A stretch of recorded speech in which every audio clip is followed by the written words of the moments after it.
Hello, BookTube. I am continuing my chapter-by-chapter read-through of J.R.R. Tolkien's Lord of the Rings. We started with David Wiley and Tony from Erudite Adventure and myself. We started with The Two Towers. And instead of reading The Two Towers and The Return of the King in blocks of chapters, I started reading it chapter by chapter.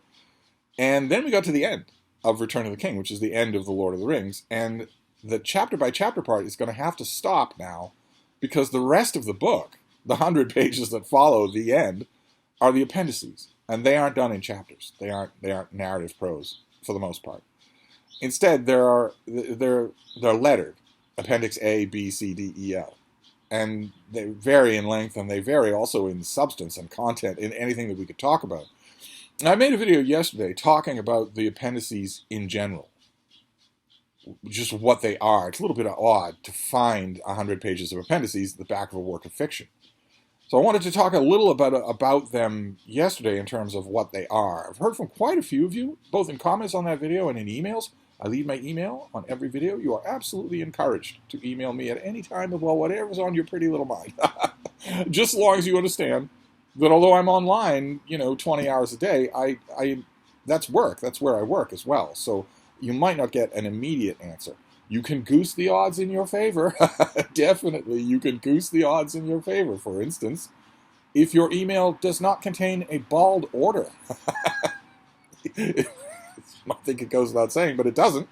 If, for instance, you write an email that says, hey, do this for me, tell me about this, go on at this length, and respond as soon as you can, I'm probably going to ignore that email because not only is usually the request, it's actually a command if you phrase it that way, not only is the request squarely in the wheelhouse of what I do for money, it's just the same as if you had a doctor friend that said, hey, can you look at my appendix?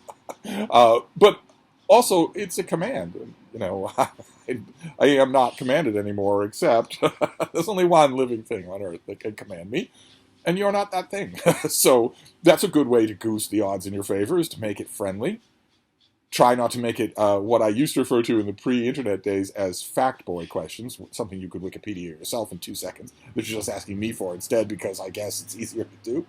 Also, no doctoral dissertations. If you send me a 10,000-word email, I'm probably going to ignore it. I might not want to. It might be totally heartfelt, but something of an absurd length like that is going to strike me as work. But you can goose the algorithm, my algorithm, the Steve algorithm, in your favor by making it quick, conversational, friendly, interesting, include a pet picture. That never hurts. But anyway, quite a few have been told me in emails and on comments of that video that you have read The Lord of the Rings sometimes twice or many times, and you've never been tempted to read the appendices.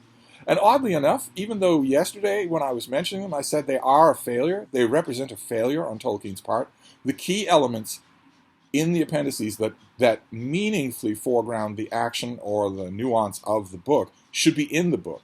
And there are innumerable opportunities for them to be. And the stuff in the appendices that doesn't ground the work, that doesn't add any nuance to the actual book, The Lord of the Rings, and that's 90%, 95% of the appendices, shouldn't be connected with the book.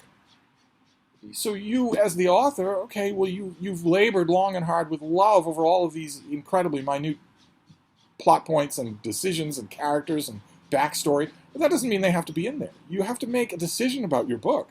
Every author who's ever lived has had to do that. Even though yesterday I said, therefore, that the appendices really shouldn't be part of this book, for newcomers especially, they're deadly. A newcomer looks at this and says, well, it's 1,000 pages long anyway. But in addition to that, there are appendices. What, is there going to be a quiz?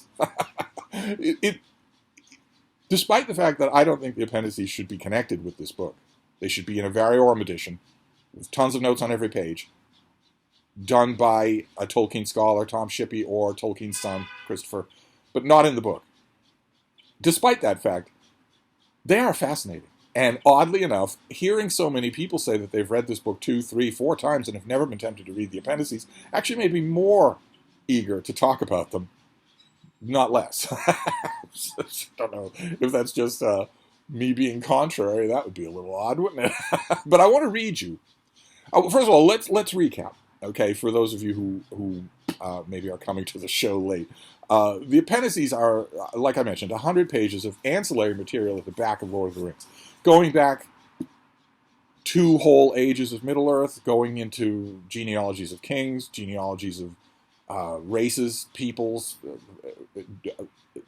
specifying at least a little bit the regions of Middle-earth, the long history of Sauron on Middle-earth.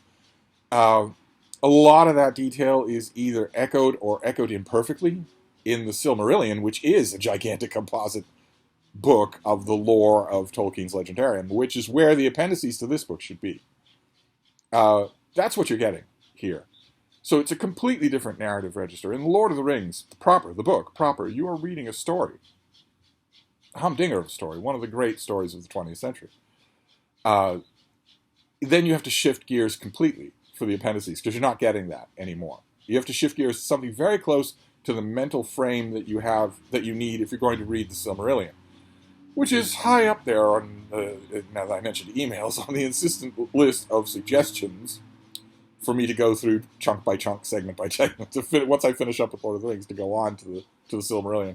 I'm not sure about that, but you have to make that mental shift when you're dealing with the appendices, and that might lead you to think, if you're new to the appendices, for instance, that might lead you to think, well, okay, then I understand why people would say that they haven't bothered to read them, because why would you?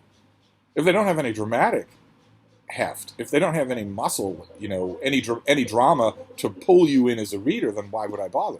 I don't really care who Aragorn's great-great-great-great-great-great-great-grandfather was. I don't really care who he was. No matter what he did in his own lifetime, I don't really care what he was. And I have a partial answer to that question, which is that the appendices engage your imagination in a way that takes a little bit. It's for fans anyway. I should stress that. You do not need to read these if you are not a Tolkien superfan, and not the fake superfans that were trotted out for events by Amazon to pump their TV show, The Rings of Power, which we will get to in these discussions, but a real Tolkien superfan. A real Tolkien superfan is going to love these things anyway and wants them to be twice as long. But if you're not that, and you're wondering how you should read these things, where your imagination comes into play, I want to read you 2 passages that amply, I think, demonstrate how that works. The first one is set ages and ages ago, centuries and centuries ago. Centuries before The Hobbit or The Lord of the Rings. Set in Middle-earth when the Kingdom of Gondor, which we saw in The Lord of the Rings, is at war on many fronts, but mainly against the Witch King of Angmar, who is a serious terrestrial enemy, much like Sauron in Lord of the Rings. He commands armies that are serious. Easterlings, men from the east that hate the people of Gondor, fell beasts, things that are semi-sorcerous, plus the Witch King himself, who is semi-sorcerous. Not known at the time of this reading to be the leader of the ring race, of the Nazgul, but formidable in his own right. And I want to read you the climactic confrontation between the forces of men and elves, high elves, and the Witch King. Just a bit. And then I'm going to read you another passage that shows you an interesting way to go at the appendices. But when Eänir is a character here, he in the appendices, he is mentioned, dispensed with in 2 paragraphs, but then he comes back in the appendices. The appendices are very biblical in that way, where you will get a character walks on, you get a slight adumbration of what's going on in their world, and then you get more detail later on that appears not to be aware of the earlier part. That's because a lot of these things were pulled from Tolkien's notebooks and his ruminations at different periods in the process of building the book. But Eänir is a fascinating character. He could be a very interesting subject for a story. And he is the leader of Gondor here.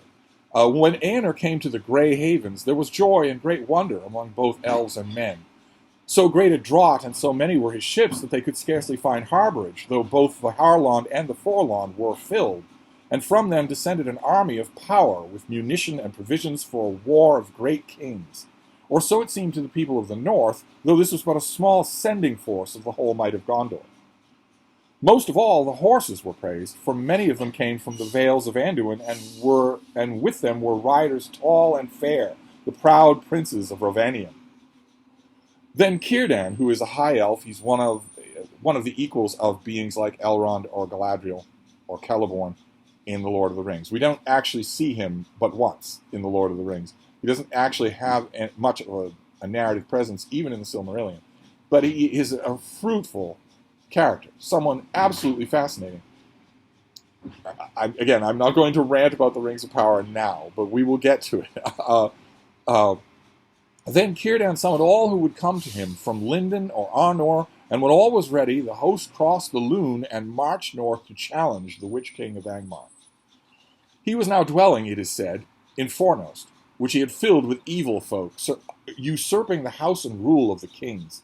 In his pride, he did not await the onset of his enemies in his stronghold, but went out to meet them, thinking to sweep them, as others before, into the Lune. But the host of the west came down on him out of the hills of Evendim, and there was a great battle on the plain of Nenulio and the North Downs. And the forces of Angmar were already giving way and retreating towards Fornos, when the main body of the horsemen that had passed round the hills came down from the north and scattered them in a great rout. Then the Witch King, with all that he could gather from the wreck, fled northwards, seeking his own land of Angmar. Before he could gain the shelter of Carn Dûm, the cavalry of Gondor overtook him, with Eärnur riding at their head. At the same time, a force under Glorfindel, the Elf Lord, came up out of Rivendell. This is also a character that we meet in Lord of the Rings at the Council of Elrond. At the same time, a force under Glorfindel, the Elf Lord, came up out of Rivendell. Then so utterly was Angmar defeated that not a man nor orc of that realm remained west of the mountains. But it is said that when all was suddenly lost, the Witch King himself appeared, black-robed and black-masked, upon a black horse. Fear fell upon all who beheld him, but he singled out the captain of Gondor for the fullness of his hatred, and with a terrible cry he rode straight upon him. Eärnur would have withstood him, but his horse could not endure the onslaught, and it swerved and bore him far away before he could master it. Then the Witch King laughed, and none that heard it ever forgot the horror of that cry. But Glorfindel rode up then on his white horse. In the midst of his laughter, the Witch King turned to flight and passed into shadow. For night came down on the battlefield, and he was lost, and none saw whither he went. The Witch King might laugh that Eärnur's horse has borne him away, but he does not laugh at the approach of Glorfindel, who is a high elf, and the elves embody magic. They don't just do spells, they embody magic. Glorfindel is an unbeatable foe, or at least a very significant foe for Angmar. Angmar could easily wonder whether or not he would lose. Eärnur now rode back, but Glorfindel, looking into the gathering dark, said, "Do not pursue him. He will not return to this land. Far off yet is his doom, and not by the hand of man will he fall." These words were many remembered, but Eärnur was angry, desiring only to be avenged for his disgrace. So ended the evil realm of Angmar, and so did Eärnur, captain of Gondor, earn the chief hatred of the Witch King. But many years were still to pass before that was revealed. And we get two different versions of when that is revealed. Once Angmar is back home and rebuilding his forces, he sends taunts to Eärnur. Taunting challenges of personal combat. And in one instance, a very brief, a two-sentence instance, we are told that Eärnur eventually he puts up with those taunts for 7 years, and then he finally has had enough, and he leads a batch of men off to respond, and then not seen again. And it's rumored that they were taken and that Eärnur was tortured to death. There's another version of the story that has Eärnur fighting Sauron in personal combat, and still losing, still being tortured to death. But that is the passage. Okay, so that was just a few paragraphs. A valiant captain of Gondor, Círdan of the Havens, Glorfindel, who comes from Imladris. In other words, a strong force of elves and men fighting a very strong force of orcs and men and monsters under the control of a sorceress leader. In this case, not Sauron nor Morgoth, but the Witch King of Angmar. That is the whole of that story, right? Angmar is an ascendant power. The elves and men combine to defeat him, and that's it. His forces are routed by what would be an absolutely epic sequence of chapters if Tolkien actually wrote them. And that's the story. That's what we get.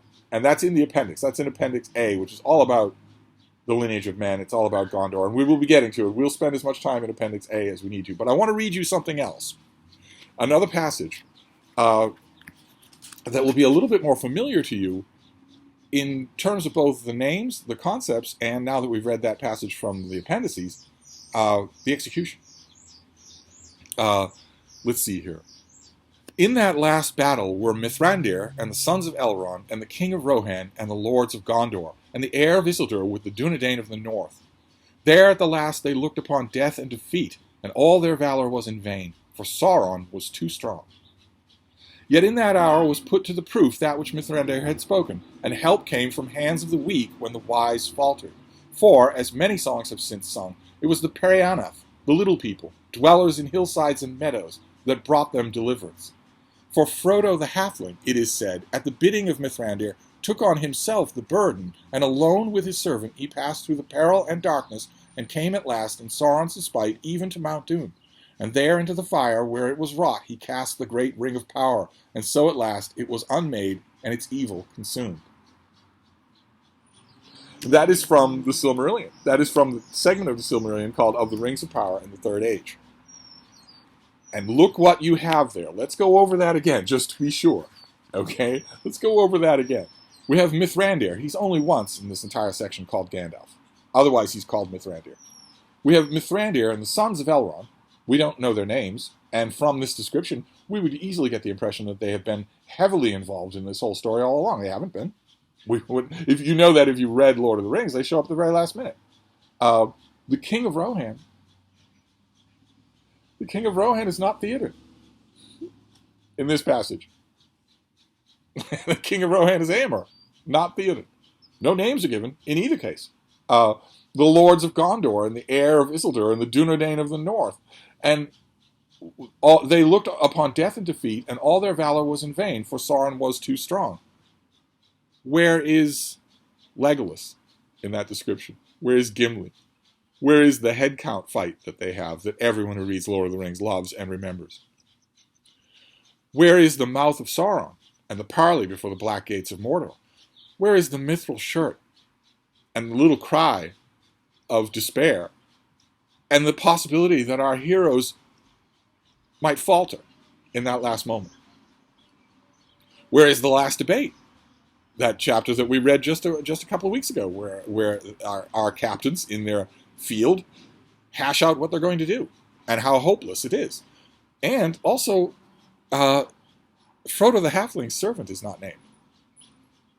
Nor do we ever get any hint of the internal struggles that we read about and that we read out loud when we were talking about Sam in Mordor. Gollum is not mentioned, nor even insinuated. No hint of that whatsoever. The eagle's coming in the great field of battle. Éowyn fighting the fell beast of the Witch King of Angmar. None of that is mentioned in there. And it's about the same length as the segment that we read from the Appendices. And that is how you read the Appendices. If you want to squeeze the fun out of them that Tolkien fans always squeeze out of them, that's how you'll do it. By reading them as though you were reading an analytic account of what's happening and wondering all the things that aren't mentioned in it. All the different ways that you can work a story into that bare outline. Think about that. If you had only that outline to go on, you would not guess at any of the incredible storytelling resonance that's in the Lord of the Rings itself, telling that story in detail. That's how you do it. That's what you're getting out of the Appendices. Not so much, the dude bro nerds, the nitpickers, the pedants, will get out of here stuff that they can contradict people who don't give a damn. but the people who are reading these with heart and with their imagination will be wondering what's not in there. They'll be fleshing out people like Éomer, or even the Witch King. They'll be wondering.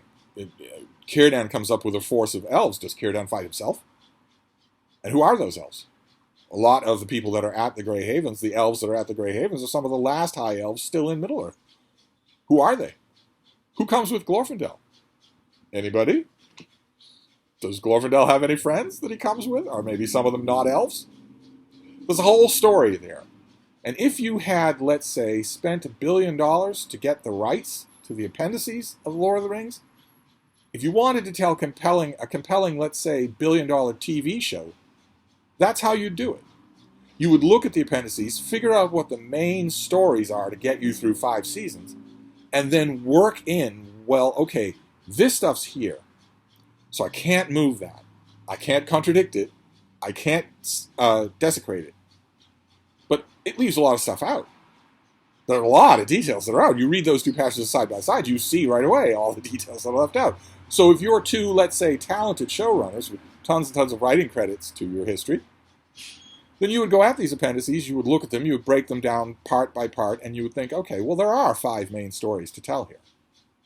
Battle with the Witch King of Angmar is a whole season of a show that let's call it The Rings of Power. Battle with the Witch King of Angmar is a whole season. The downfall of Numenor, not necessarily militarily, but Numenor, the great island, this great Tolkien's Atlantis is what it's called, this great storied island that is slowly corrupted into being evil and has a slow-boiling civil war in its midst. That's a great story. That's a whole season right there. Maybe you follow that to the second season when that kingdom, the kingdom of Numenor, takes a hostage.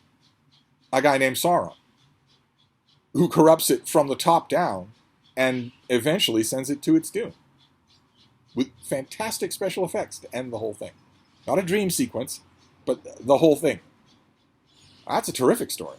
Absolutely terrific. Now, you might be, if you were 2 idiotic showrunners who had no experience, no talent whatsoever, and were also being mercilessly driven, not by the whips of Sauron, but by the whips of social media. By pitiless masters called Twitter blue checkmark SJWs, who said, well, we don't care at all about Lord of the Rings. We don't care about Tolkien. We hate it, in fact. You're going to adapt it, that's fine. You're going to spend the gross national product of a small country to buy the rights, that's fine. But throw out everything that's in it. The raw material, the appendices that you're buying, throw that all out because you need representation. So you need to violate all the things that are in here. We don't really care about it. You don't really care about it. So it's only the fans who are going to care, and we hate them anyway because they're all Nazis.